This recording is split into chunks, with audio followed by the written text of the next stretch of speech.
Bonjour à tous, bienvenue dans la causerie, très heureux de vous retrouver aujourd'hui pour la vidéo prévue du 6 Nations. Ça y est, il arrive, ce tournoi Destination 2025, on est très heureux qu'il arrive avec du suspense, des choses attendues, des personnes qui vont répondre à beaucoup de questions.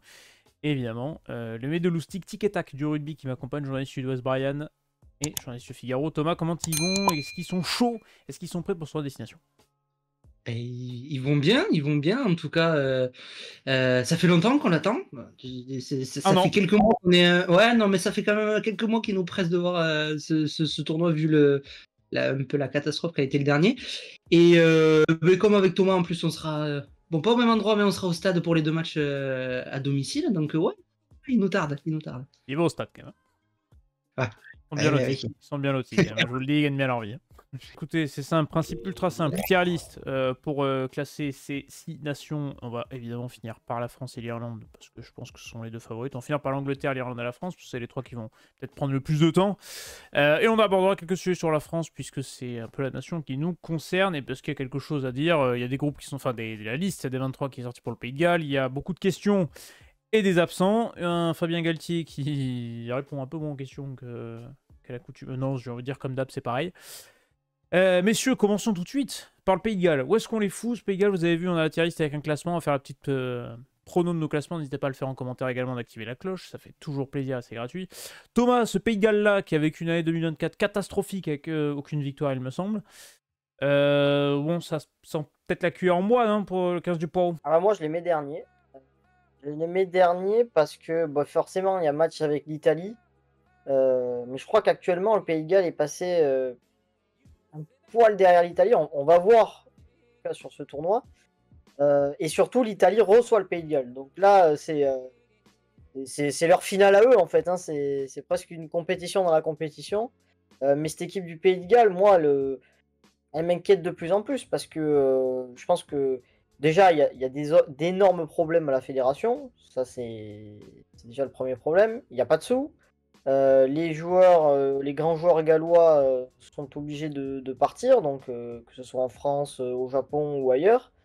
Ils ont perdu des joueurs comme George North, Will Rowlands, des joueurs comme Rhys Samit aussi qui est parti se tester au foot américain.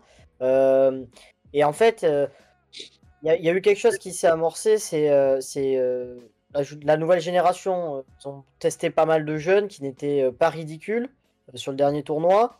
Et on s'est dit, bon ben voilà, ils sont lancés dans le grand bain, c'est pour les former et ils repartent sur un nouveau cycle. Et en fait, bon, ces jeunes ont été envoyés peut-être un petit peu trop tôt à l'abattoir. Et là, Warren Gatland a fait le choix de rappeler des vieux, un joueur comme des joueurs comme Adams, comme Faletao.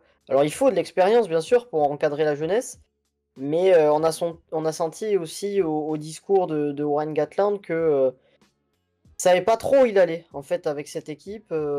Il parlait de l'ouvreur ou arrière Gareth Anscombe qui avait 30, je crois qu'il a 33 ans Anscombe, et il disait oui mais il a 33 ans donc il est un peu âgé. En revanche il reprend des joueurs qui ont 34 ans donc voilà, on sent aussi dans les discours que savent pas trop où aller. Et je pense que si cette équipe-là ne fait pas mieux qu'une 5e et surtout une 6e place, je pense que c'est la fin pour Gatland. Mais en tout cas, ça m'inquiète. Ouais. C'est pour ça que je les mets derniers, parce qu'il y a ce match face à l'Italie et ça se passe en Italie, donc ça risque d'être très compliqué. Ça risque d'être très très compliqué. Juste après la petite preview du tournoi, quand on va faire toutes les équipes, on va aussi parler des nouvelles règles qui seront instaurées, donc n'hésitez pas à rester jusqu'à la fin de la vidéo. Je vous chapitrerai ça bien comme il faut pour le confort. Évidemment, Brian, on est d'accord, Ouais, Pays de Galles, cuir en bois, Thomas tout dit. Une sélection ouais, voilà. à l'agonie quand même. On passe à la prochaine. Non, mais oui, mais je pense surtout que c'est quand même, ça fait quelque temps que c'est une fin de cycle au niveau de cette équipe galloise. Je pense qu'il est temps, malgré tout ce qu'a apporté Warren Gatland à cette équipe, c'est quand même le moment de passer le flambeau, si je puis dire, et de lâcher l'équipe et de la laisser à quelqu'un d'autre, parce que ce genre de renouvellement de l'effectif, comme l'a dit Thomas, il a été commencé il y a allez, il y a un peu plus d'1 an maintenant. C'était bien parti, mais le problème, c'est que si tu changes un effectif, que tu le rajeunis, mais que ton staff reste le même depuis 15 ans, forcément, à un moment, ça va pas fonctionner. Warren Gatland, il a l'habitude de travailler avec des joueurs cadres qui l'ont fait gagner le tournoi destination à maintes reprises. Donc, ça se comprend qu'il les fasse revenir, mais c'est pas dans une logique de renouvellement comme on aimerait le voir avec le Pays de Galles et comme le Pays de Galles en a réellement besoin. Donc ouais, je pense que ça va jouer la cuillère de bois, le Pays de Galles. Je pense que face à l'Italie à domicile, ils pourront rien faire. À l'extérieur, ils risquent de prendre un gros coup sur la tête en début de tournoi face à l'équipe de France. Et après, je les vois pas gagner face à l'Angleterre, l'Irlande, l'Écosse encore moins. Donc ouais, j'espère pour eux en tout cas que ce sera le tournoi de trop, si je puis dire, pour que ça lance derrière un renouveau et qu'on puisse repartir sur de bonnes bases, parce que pas oublier quand même que le Pays de Galles, il n'y a pas si longtemps que ça, était quand même l'une des 3 grandes nations de ce tournoi destination, au moins dans le top 4. Donc voilà, on aimerait quand même retrouver une génération dorée de ce côté-là. Il va falloir voir parce qu'il manque des sous. Et ça peut coûter cher puisque c'est le nerf de la guerre. L'Italie qui finit devant le Pays de Galles, vous l'avez compris, on les met devant. Hop, très bien. Thomas, qui est dans une dynamique différente du Pays de Galles. On sent que l'Italie monte en puissance petit à petit au fur et à mesure des années. Il y a eu des beaux coups faits. Et le dernier tour de destination a été quand même plutôt, on va dire, réussi. Quand on sait que l'Italie était souvent le maillon faible de ces 6 nations, quoi. Mais il va falloir faire mieux parce que Oui. se réjouir du fait que l'Italie termine 5e, c'est quand même un peu triste. Après, effectivement, c'est une équipe qui progresse alors qui sur l'ensemble d'un match n'est pas forcément très consistante. Voilà, ça tient souvent 50-55 minutes et ensuite ça craque par manque aussi de profondeur d'effectif, sans doute. Mais voilà, on le voit déjà avec l'équipe de Trévise, les Benetton qui franchement, depuis maintenant peut-être 2-3 saisons, peut-être plus 2 saisons, sont plutôt en forme en United Rugby Championship. Et ça forme un noyau dur aussi parce qu'il y a énormément de joueurs de Trévise qui sont sélectionnés donc avec l'équipe d'Italie. Donc il y a des réglages, il y a des automatismes, les joueurs se connaissent. Il y a eu aussi cette règle d'éligibilité aussi qui a permis aussi à des joueurs comme Louis Lainag d'origine australienne ou Matt Gallagher d'origine anglaise de participer au rassemblement et au match avec l'Italie. Donc voilà, moi ce qui m'inquiète, je sais pas, mais ce qui me pose question, c'est un peu le pack. Je trouve que ça reste encore un peu léger, même si on le sait, ils ont des 2e lignes et des 3e lignes très mobiles comme Isegor, Negri, Ruzza. Mais ça manque sans doute un peu de puissance face aux gros mastodontes comme l'Irlande, la France ou l'Angleterre. En revanche, derrière, voilà, si ça se trouve, je pense que ça peut être pas mal, ça peut envoyer du jeu. Il y a des joueurs qu'on connaît, hein, Capuzzo, Menoncello, par exemple, Brex, Ioane. Ça peut envoyer du jeu. On va voir. Après, moi, je fais aussi confiance à Gonzalo Quesada, qui est un excellent coach. Alors, ce n'est pas un magicien non plus, hein, il peut pas transformer une équipe. Mais, mais voilà, je dirais que, on en parlera plus tard, mais l'Italie a peut-être 2 matchs à cocher particulièrement. C'est le match face à l'Écosse et le match face au Pays de Galles, où ce sont les 2 matchs où ils peuvent le plus rivaliser. Mais on a envie que cette équipe nous étonne. Voilà, c'est une équipe qui met du mouvement, une équipe qui commence toujours bien ses matchs, qui fait batailler certaines équipes. Donc, de toute façon, ils partent de tellement bas qu'ils ne peuvent que faire mieux à chaque Oui. fois. De toute façon, il y a le Pays de Galles qui feront pire qu'eux, donc de toute façon, ils seront pas à la risée de cette nation. Brian, quand tu vois la tendance de l'Italie, bon, t'as eu un automne series où bon, on a quand même pris 50 contre l'Argentine, qui a fait un peu mal, mais t'as eu quelques résultats. L'an passé, t'as accroché la France sur le 6 nations, tu peux espérer à mieux, tu tapes le Pays de Galles là-bas. Voilà, t'as peut-être une Italie qui peut essayer de faire quelque chose. Le souci, c'est que tu vas en Écosse, première journée, 1er février. Ça peut être ça qui peut leur coûter, Ouais. entre guillemets, la 4e place, on va dire. Ouais. Et pour moi, l'Écosse est passée dans le dans la première partie de tableau de ce tournoi de destination et elle a échangé de place avec le Pays de Galles qui est redescendu, enfin pour moi comme je l'imagine. Donc je pense que ça risque d'être compliqué face à l'Écosse. Par contre, eh ben, l'Italie reste sur une bonne dynamique, mais enfin bonne dynamique pour ce qu'elle avait l'habitude de proposer les autres années. Le problème, c'est que ça commence à durer, les défaites encourageantes commencent à se multiplier, ça commence à faire beaucoup.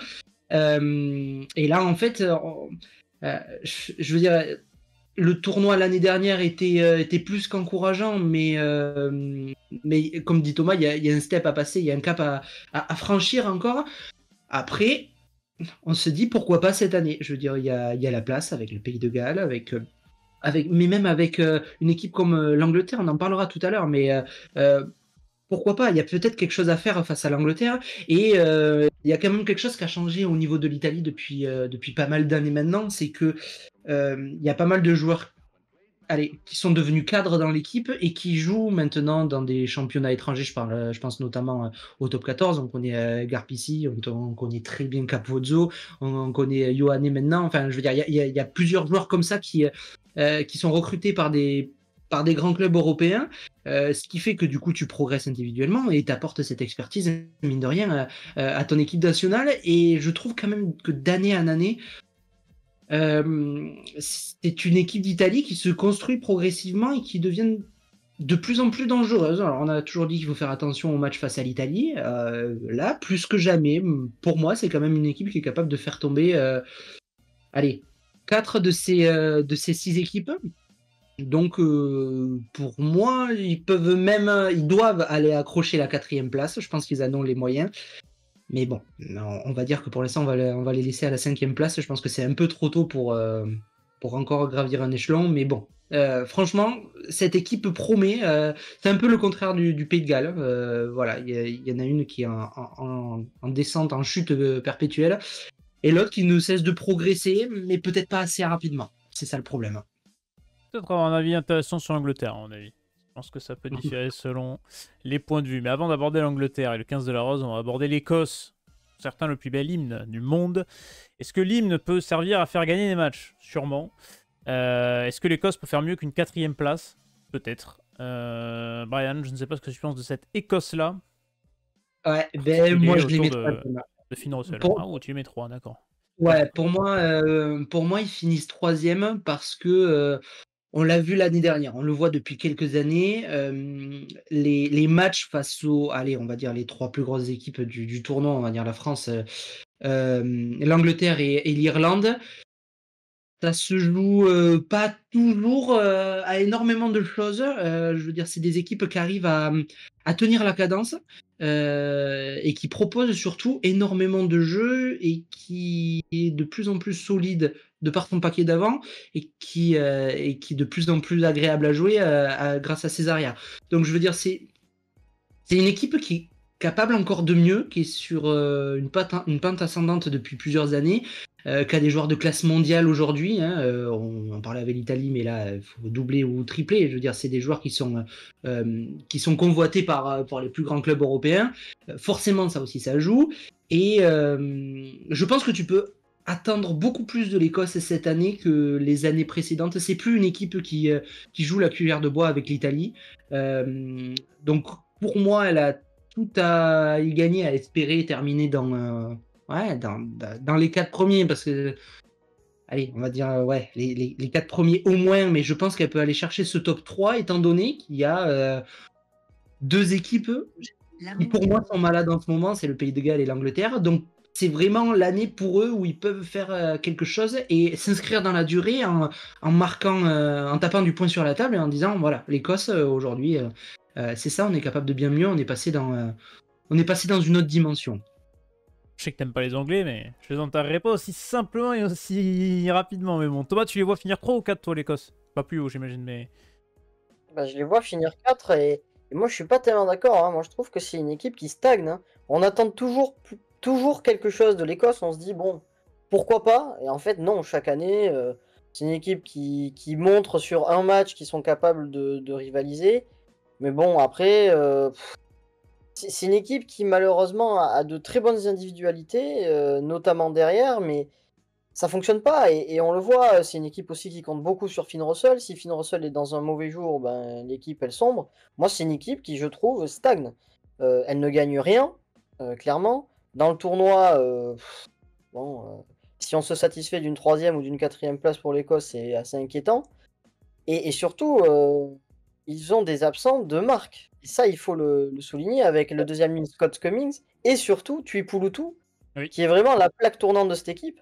Et là, s'il y a un absent à signaler sur toute la compétition avec Charles Olivon, c'est bien ce joueur-là. Et moi, j'ai envie de voir comment ils vont s'adapter à cette absence-là, en sachant qu'en plus, Douane van der Merwe aussi l'ailier est incertain pour la compétition. Donc, ça fait un petit package qui est assez inquiétant. Alors, on va peut-être s'emballer parce qu'ils vont coller 30 points aux Italiens, mais moi, je sais pas. Je me dis, si cette équipe-là finit encore 4e, qu'est-ce qui va se passer? Est-ce que Townsend va être gardé?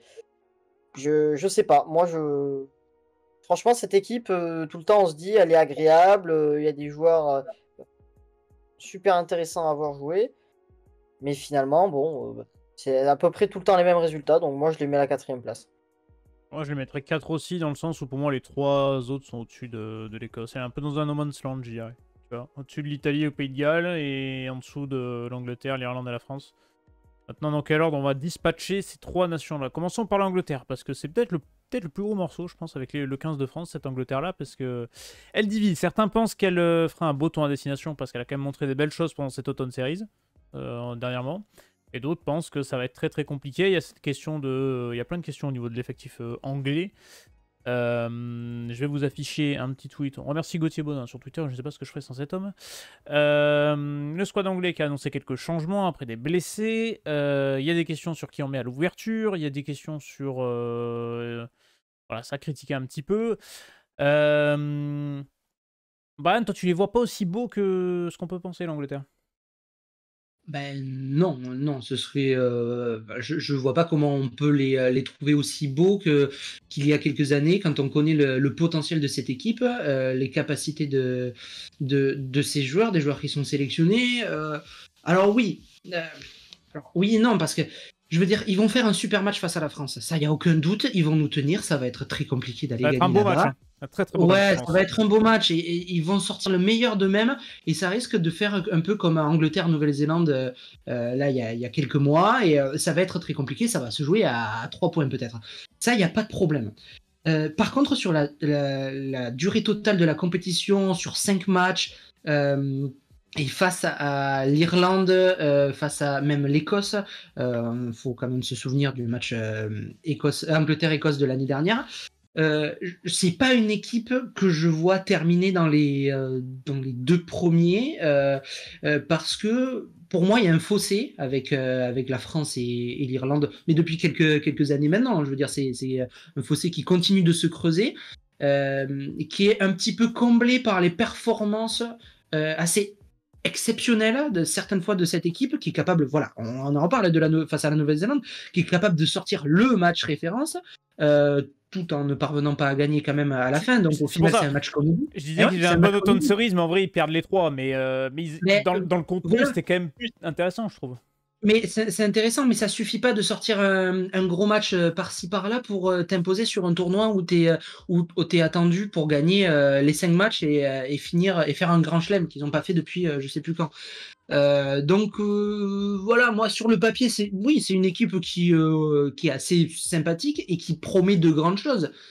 Mais encore une fois, on sait quand même qu'au niveau international, les équipes nationales mettent du temps à se mettre en place. Quand il y a un renouveau, quand il y a des nouveaux joueurs, quand il y a une nouvelle dynamique, surtout quand on part de loin comme l'Angleterre, ça met du temps à se mettre en place. Donc je ne suis pas sûr que ce tournoi 2025 soit celui qui permette de mettre l'Angleterre au sommet du rugby mondial, du rugby européen du moins.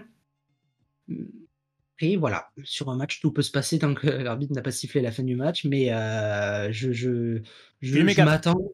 Sincèrement, je les mets 4 et pour moi, je les vois perdre face à l'Écosse même, donc je suis peut-être un peu dur avec eux, hein, je veux bien le croire. C'est quand même l'équipe qui est la plus difficile à pronostiquer sur ce tournoi, je le reconnais. Mais si on se base sur ce qu'ils montrent depuis 1 an, 2 ans, voilà, faut pas oublier non plus qu'à la Coupe du Monde, ils ont un tableau ultra favorable de leur côté, ce qui leur permet d'arriver jusqu'en demi. Donc c'est un peu la face cachée de l'iceberg. C'est même ce bon résultat face à la Nouvelle-Zélande. C'est oui, ok, pourquoi pas, mais il manque quelque chose derrière. Je ne saurais pas trop dire quoi, mais il manque quelque chose derrière pour aller chercher les 3 premières places, selon moi. Pour la stat, la France n'a jamais gagné 2 fois d'affilée en Angleterre. Voilà. Donc, Je dis pas qu'on va leur mettre 50 points encore, hein, donc, par contre. c'est pas encore gagné, mais ça pourrait être historique si la France vient à s'imposer du côté de Twickenham. Thomas, est-ce que c'est trop tôt pour l'Angleterre de penser qu'ils peuvent faire un bon 6 nations? Et il y a une deuxième question qui va se poser finalement aussi avec cette Angleterre-là. Il faut juste que je retrouve le bon tweet et je vous l'affiche à l'écran. Finn Smith ou Marcus Smith? Dure question. Marcus Smith pour commencer, Finn Smith pour terminer. Moi, je trouve que ce sont deux joueurs qu'on compare beaucoup, mais finalement qui se complètent énormément. Parce que Finn Smith, c'est un joueur qui a une palette ultra complète, qui a peut-être un avantage sur Marcus Smith, c'est qu'il défend beaucoup plus fort et qui est vraiment dans ce domaine, il est assez hallucinant. Je crois qu'il avait collé peut-être 20 plaquages, peut-être un tout petit peu moins lors d'un match en Champions Cup. Mais c'est vraiment un excellent joueur. Et à l'inverse, Marcus Smith, bon, bien sûr, on connaît sa palette technique. Offensivement, c'est un joueur qui est hyper agréable à voir jouer. C'est un joueur qui défend, hein, mine de rien. Alors, c'est pas un joueur qui va coller des timbres. Est-ce que c'est ce qu'on demande à un demi d'ouverture? Je n'en suis pas sûr. Qui manque peut-être un peu encore de puissance dans son jeu au pied, dans son tir au but notamment. Mais bon, ce sont en tout cas deux super joueurs. Sinon, pour revenir sur l'Angleterre, oui, on a vu des choses un peu plus solides l'automne dernier, mais ils perdent 3 matchs, comme tu l'as dit. Franchement, quand tu es l'Angleterre, que tu joues, je crois qu'ils ont joué 2 matchs sur 3 à domicile, voire les 3. Ils ont joué 3 matchs à domicile, il me semble. Ouais, voilà, bon, les 3 matchs à domicile, tu joues 3 matchs à domicile, tu perds les 3. Tu peux pas te satisfaire de ça. Après, c'est une équipe qui est en reconstruction, qui prend le temps. Il y a de très bons jeunes, de très très bons jeunes, qui selon moi auraient dû être testés beaucoup plus tôt, qui ne joueront sans doute pas sur ce tournoi, ce que je regrette, parce que Steve Borswick, le sélectionneur, s'appuie toujours sur ses vieux. Alors, il en faut quelques-uns bien sûr, mais on a parlé de Finn Smith, de Marcus Smith. Il y a un joueur comme Pollock, justement, qui a été appelé, qui est monstrueux, qui, je pense, sera là juste pour tenir les boucliers. C'est un peu dommage. Derrière, il y a des jambes, hein. Derrière, il y a des joueurs comme Murley, comme Slate-Holm, comme Freeman. Enfin, vraiment, ça peut aller très vite. Je regrette juste l'absence de l'ailier d'Exeter, Feyi Waboso, qui est un joueur aussi qui est génial et qui va sans doute manquer. Je trouve que l'Angleterre perd une arme offensive. Après, l'Angleterre, c'est une équipe qui est aussi capable de t'enfermer dans un jeu un peu chiant, un peu restrictif, et de te faire mal. Devant, ça reste quand même très solide, avec une troisième ligne vraiment pénible. Bon, il manque bien sûr un Jack Willis là-dedans, mais ça reste quand même costaud. Et après, je sais pas trop quelles sont les attentes, quelle est la pression sur les épaules de Steve Borswick sur ce tournoi. Malgré tout, je les vois quand même terminer 3e, faisant un tournoi plutôt correct. C'est mon analyse. Est-ce que le fait que les clubs britanniques, dans la globalité, ne performent pas en Champions Cup peut biaiser un petit peu l'idée ou l'idée qu'on peut se faire Alors des oui, sélections? le rugby anglais se casse la gueule, hein, clairement. Une équipe comme Exeter ou une équipe comme les Saracens Oui, voilà. qui dominaient voilà, tous les différents championnats, que ce soit leur championnat ou la Coupe d'Europe, aujourd'hui ils sont au fond du trou.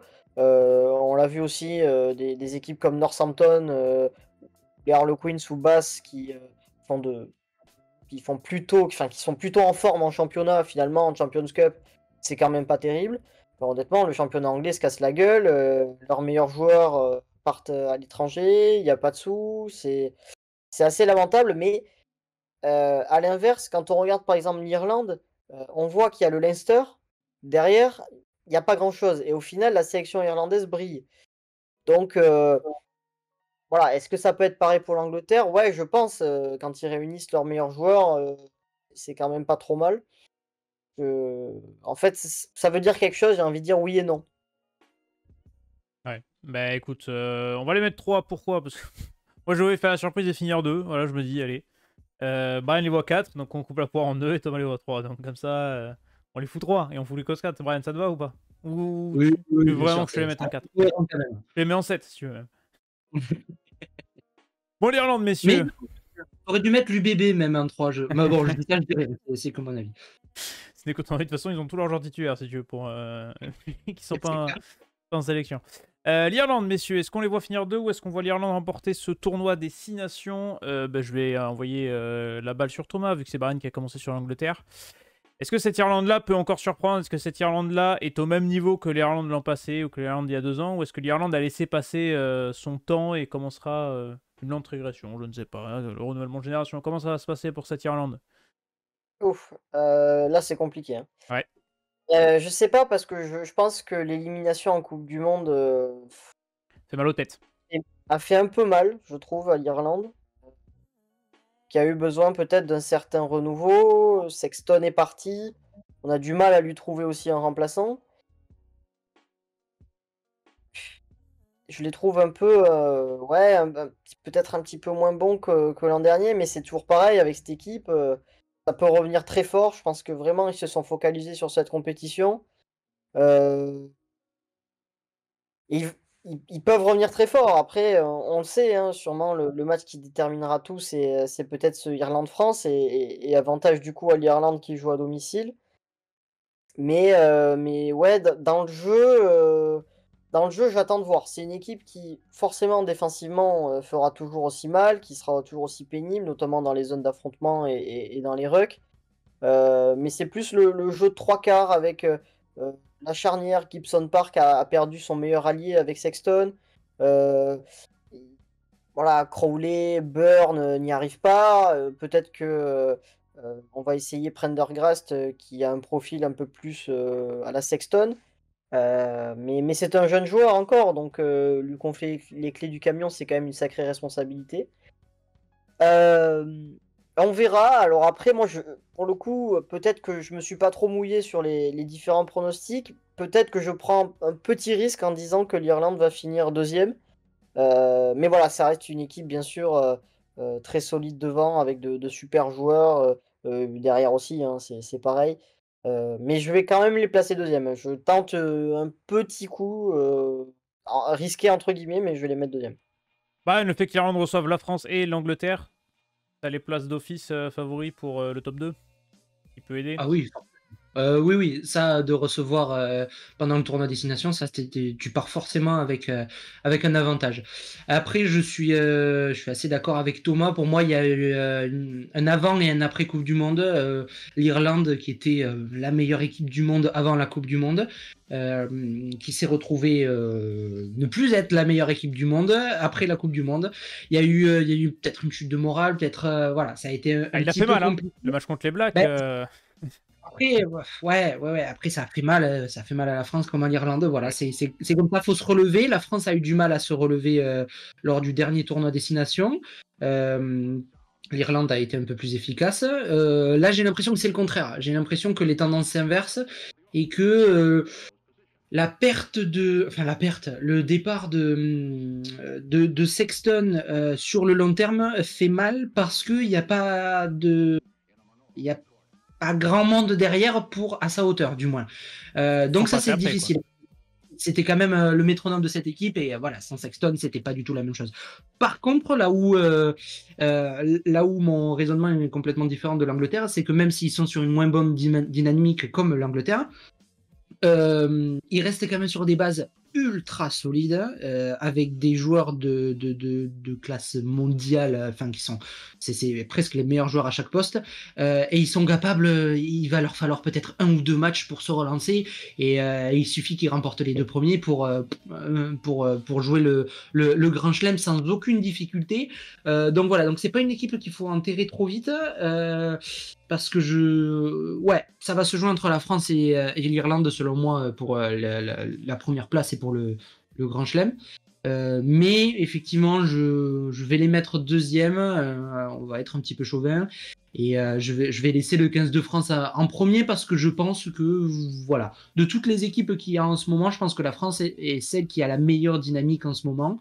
Voilà, je sais pas si c'est très objectif ce que je dis là, mais bon, c'est comme ça que je le vois. Abordons le sujet épineux du 15 de France. Est-ce que c'est par chauvinisme ou parce qu'on est français et qu'on pense que c'est peut-être la nation qui a quand même le plus de pression sur 6 nations, notamment un homme, Fabien Galtier, puisqu'il y a des choix, des blessés, des cas qui posent question. Avant de parler de Grand Chelem, Thomas, est-ce que le 15 de France est le favori de ce tour en destination? Et à quoi on peut s'attendre de cette équipe de France-là, qui va devoir en plus aller en Angleterre et en Irlande quand même? Favori, pas forcément, ou en tout cas peut-être sur le papier.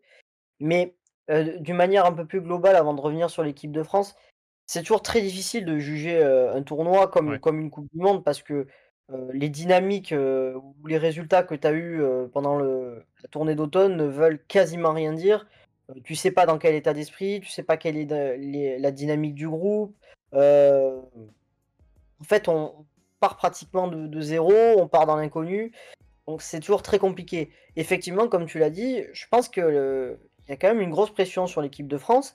On l'a vu et entendu, Dupont, Kroos l'ont dit, Hugo le Mola même. palmarès ouais, là aussi, mais que le palmarès de l'équipe de France, n'est clairement pas, à la hauteur du potentiel de cette équipe et on est tous d'accord pour le dire. On peut pas se satisfaire d'un gros match ou de 2 ou 3 gros matchs face aux Blacks, durant le mandat de Galtier, d'un quart de finale de coupe du monde, d'un tournoi gagné, donc ça, c'est acquis, c'est très bien, mais le reste, bon, ben, on fait des bons matchs, on a de super joueurs, mais on gagne pas. C'est quand même un peu con. Donc là, oui, obligation de résultat, on ne pourra pas satisfaire d'une deuxième place, clairement. Il faut gagner. Et, et voilà, quand on regarde un peu l'équipe, euh, dans, sur- dans toutes les lignes, hein, à tous les postes, c'est quand même très costaud. On est bien sûr emmené par Dupont, et ça compte énormément. Voilà, on attend beaucoup de cette équipe de France. Année impair oblige aussi 3 matchs à l'extérieur, donc encore plus compliqué. La dernière fois que la France a gagné lors d'une année impair, c'était en 2007. Ce n'était pas un grand chelem, mais ils ont quand même gagné. Voilà, moi je pense qu'il y a un potentiel quand même très fort dans ce groupe. Grosse émulation. Et on y croit. Peut-être qu'on n'est pas objectif, mais en tout cas, je vois pas la France finir dans les choux. En tout cas, il vaut mieux pas. Il vaut mieux pas. Il y a peut-être un sujet Galtier qu'on abordera la semaine prochaine, parce que c'est peut-être lui sur lequel les regards vont se poser pendant ce tour à destination le plus souvent, au vu des déplacements, des résultats et des déclarations sorties. Brian, sur ce groupe français, il y a eu des petites annonces pour le Pays de Galles. On a parlé, on a fait l'analyse de la liste avec Thomas la semaine dernière sur cette chaîne qui est à retrouver sur cette chaîne. Je vous mettrai le lien en description. Sur la petite liste des 23, est-ce que tu as vu des surprises, toi, pour ce match contre le Pays de Galles? Est-ce qu'il y a des cas qui te posent question? Et est-ce que ça pourrait être des petits hicks sur ce tour à destination, cette gestion? Bah alors, du petit non, la liste, voilà, Bon, elle est belle quand même. elle est de qualité. Il y a des joueurs exceptionnels. Voilà, on va pas se plaindre d'avoir ces joueurs-là qui sont convoqués pour premier match du tournoi. Par contre, alors, il faut aussi préciser qu'on n'a pas on n'a pas la compo encore pour le Pays de Galles, c'est encore beaucoup trop tôt. Il y a des compos probables qui tombent, mais je me méfie des compos probables qui tombent 2 semaines à l'avance. Surtout au rugby. Et ouais. Surtout avec Fabien Galtier. Oui, surtout avec Exactement. Fabien Galtier, ouais, effectivement. Et surtout que je pense que ce serait un bon coup pour Fabien Galtier de profiter de ce match face à une équipe relativement faible pour tester des joueurs, continuer à tester des joueurs. Je veux dire, c'est un groupe qui ne cesse de se régénérer avec des jeunes joueurs qui intègrent l'équipe de France et relâcher des De Porter, des Gazzotti, même Noah Néné, des joueurs comme ça. Je les ai pas tous en tête, tous les joueurs qui ont été relâchés. Mais je veux dire, il y a quand même des jeunes joueurs qui ont le potentiel de jouer la prochaine Coupe du Monde en Australie. Va peut-être falloir commencer à les intégrer durablement dans le schéma de jeu de l'équipe de France et dans le groupe. Parce que voilà, c'est eux le futur et un match face à un pays de Galles plus faible qu'à l'accoutumée, c'est le moment ou jamais pour les mettre dans le bain, pour les tester, pour continuer à les voir jouer. Donc voilà, et il faut un mélange entre cadre et joueurs sans expérience, mais c'est le moment ou jamais, c'est le match au Pays de Galles, face à l'Italie, où il va falloir certes assurer la victoire, mais il va falloir aussi donner du temps de jeu à ces équipes, à ces joueurs, pardon, parce que c'est pas face à l'Irlande que tu mettras un Noah Néné à l'aile, même s'il est exceptionnel en ce moment. Voilà, il va falloir des joueurs avec plus d'expérience. Donc c'est un peu pour l'instant le hic que je trouve à cette équipe, mais encore une fois, dans tous les cas, je vais pas me plaindre de voir des cadres jouer au Pays de Galles et peut-être mettre 40 points à domicile. Ça forcément, ça fait toujours plaisir, quoi.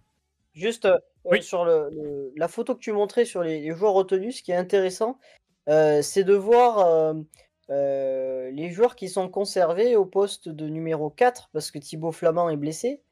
Oui. Et je pense que Fabien Galtier a envie de... Brian parlait de test, je crois que là, il y a une place à prendre. Hugo Radou, Joshua Brennan, Michael Guillard, je pense qu'ils se disputent le poste de 4. Et si vous voulez mon avis, je mets une petite pièce sur Alexandre Roumat en deuxième ligne. Je sais pas pourquoi. Mais voilà, s'il faut se mouiller, je dirais ça. Mais en tout cas, voilà, l'absence de Flamand fait mal, je trouve, parce que là, il a réalisé plusieurs matchs Ouais. avec le Stade Toulousain assez exceptionnels. Voilà, on pense aussi à Olivon qui est blessé, mais effectivement, il y a, voilà, Brian disait, et à juste titre aussi, c'est vrai que parfois on aimerait voir des jeunes joueurs voilà, commencer à s'y mettre. Mais voilà, peut-être qu'à certains postes, il y a des places à prendre. Je pense aussi au poste de pilier droit avec aussi Tatafou qui va revenir. Il va falloir à un moment donné que Tatafou s'impose ou que Colombe peut-être prenne son envol à ce poste parce que sinon, enfin, Antonio va pas durer non plus 1000 ans. Donc voilà, il y a aussi des postes à prendre pour certains joueurs. Ouais, il y a un peu une double lecture sur cette destination. C'est faut performer et le gagner parce que tu as l'impression d'avoir gagné qu'un titre en 5 ans. Puis tu as aussi une préparation de Coupe du Monde 2027 en Australie qui peut aussi influencer. Pour ce 6 nations et pour le 15 de France, est-ce que vous avez quelque chose à rajouter, messieurs? Je pense qu'on a tout dit globalement. Il faut gagner, il faut gagner, il faut gagner, il faut gagner, parce que, encore une fois, je suis un peu d'accord avec les critiques qu'on entend depuis quelques temps. Un grand chelem en 5 ans avec cette génération dorée qui est peut-être, allez, je vais pas dire la plus talentueuse de l'histoire, c'est un peu s'enflammer, mais l'une des plus grandes de l'histoire. Il faut s'imposer. Et Fabien Galtier disait dans une interview que y a un journaliste qui lui demandait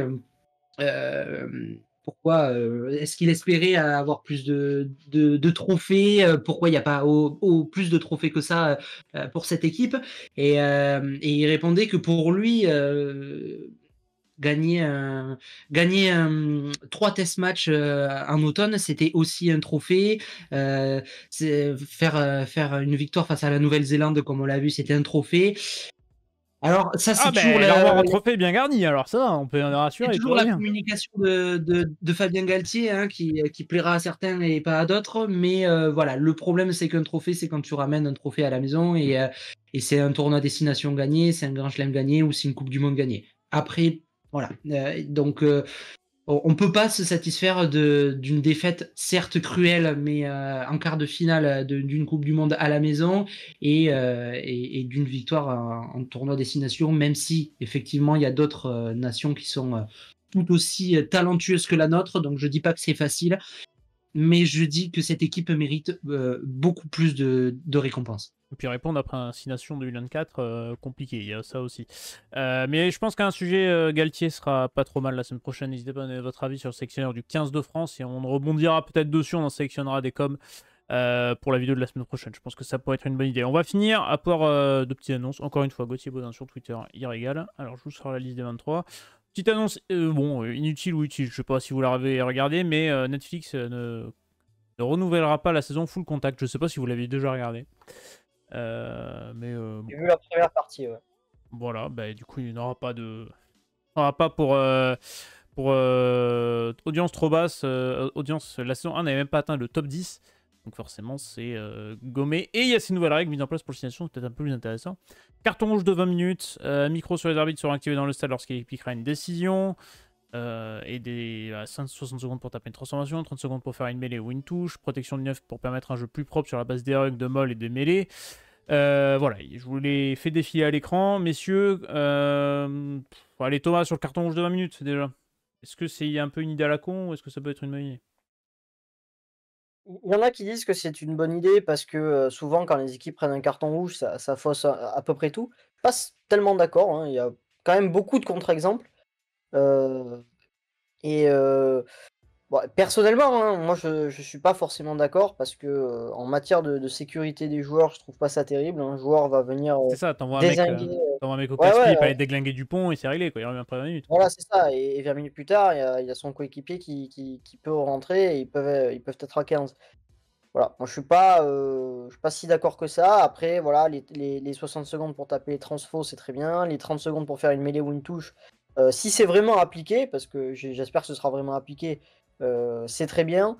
La protection du 9, pourquoi pas, mais je pense que les 9 doivent pas être très contents de ne plus pouvoir le faire. Parce que ça met quand même une certaine pression et voilà, je pense qu'il y a des joueurs qui aiment bien châtier les numéros 9. Pour la règle de la touche, je suis quand même assez sceptique. Ça veut dire qu'on peut envoyer des pizzas si le ballon n'est pas contesté. Bon, ça m'inquiète un peu, mais je crois que il me semble qu'il y a une précision sur cette règle, c'est que si le ballon franchit les 15 mètres, c'est-à-dire en fond de touche, je crois que là, à ce moment-là, il peut signifier une touche pas droite. Il me semble, mais voilà, peut-être que je dis une bêtise.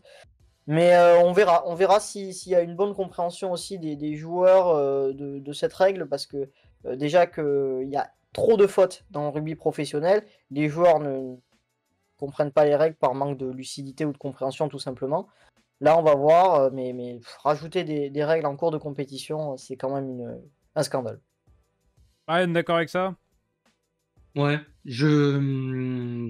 la plupart, je n'en vois pas l'intérêt, et surtout pour le carton rouge de 20 minutes. Je veux dire, c'est un sport qui est quand même suffisamment compliqué. On parle de protection des joueurs, je suis pas sûr qu'un carton rouge de 20 minutes aille dans ce sens. Voilà, après, c'est toujours quand il y a du changement qu'on critique le changement, hein, donc on verra ce que ça donne. Mais moi, ce qui m'inquiète le plus, c'est le manque de compréhension de certains joueurs sur le terrain. Je veux dire, c'est pas contre eux, c'est tellement compliqué que c'est difficile d'intégrer toutes ces règles. On voit encore aujourd'hui que les joueurs professionnels demandent à l'arbitre des explications sur certains coups de sifflet, sur certaines fautes. Voilà, parfois c'est très compliqué de comprendre les décisions de l'arbitre. Donc oui, pour moi les seules règle excellente à mettre en place, c'est 60 secondes pour taper les transformations et 30 secondes pour faire une mêlée ou une touche. Ça, c'est merci, merci, merci. Il faut que ce soit généralisé à toutes les compétitions, à tous les matchs, parce que les mêlées prennent beaucoup trop de temps. Après, le reste, faut voir ce que ça donne. Voilà, ce sera intégré aux 6 nations féminins et aux 6 nations U20 également. Et bon, peut-être qu'on parlera aussi des autres tournois de destination mises en place, avec le protège-dents également qui est obligatoire pour les 6 nations U20. Ça, c'est une bonne chose pour la protection des joueurs pour le coup. On verra ce protège-dents intelligent si ça fonctionne dans le futur, puisque ça vient d'être mis en place récemment. Ouais, voilà, je pense qu'on a fait le tour, messieurs, sur ce 6 nations. Globalement, on a parlé d'un peu de tout, de ces règles-là. On est juste prêt à attendre ceci. 31 janvier, premier match, ouverture, France-Pays de Galles. La France qui ira en Angleterre ensuite le 8 février, ira en Italie le 23, en Irlande le 8 mars et réceptionnera l'Écosse le 15 pour conclure son 6 nations. Voilà, messieurs, est-ce qu'il y a quelque chose à rajouter? Je pense qu'on a tout dit. On a bien fait le tour. Parfait. Eh bien, on a bien fait le tour, ça fait 45 minutes. Donc je pense que c'est pas trop mal, on a eu le temps de faire le tour. N'hésitez pas à donner votre avis en commentaire, votre classement destination, votre prono, vous abonner à cette chaîne, activez la cloche, c'est gratuit, likez ces vidéos si vous avez apprécié. Et la vidéo top 14 qui est sortie aussi également hier, parce que j'ai été con, j'ai cru que je l'avais sorti, mais je l'avais mis en non répertorié, donc je l'ai mis en ligne hier. Voilà, ça c'est un peu con. Mais sinon tout va bien, on se retrouve la semaine prochaine pour parler également. On va aborder le cas Galtier, le top 14 également qui ne s'arrête, qui s'arrête la semaine prochaine pour le coup. Et on vous souhaite un très bon week-end de rugby, un bon tournoi de destination. Ciao tout le monde.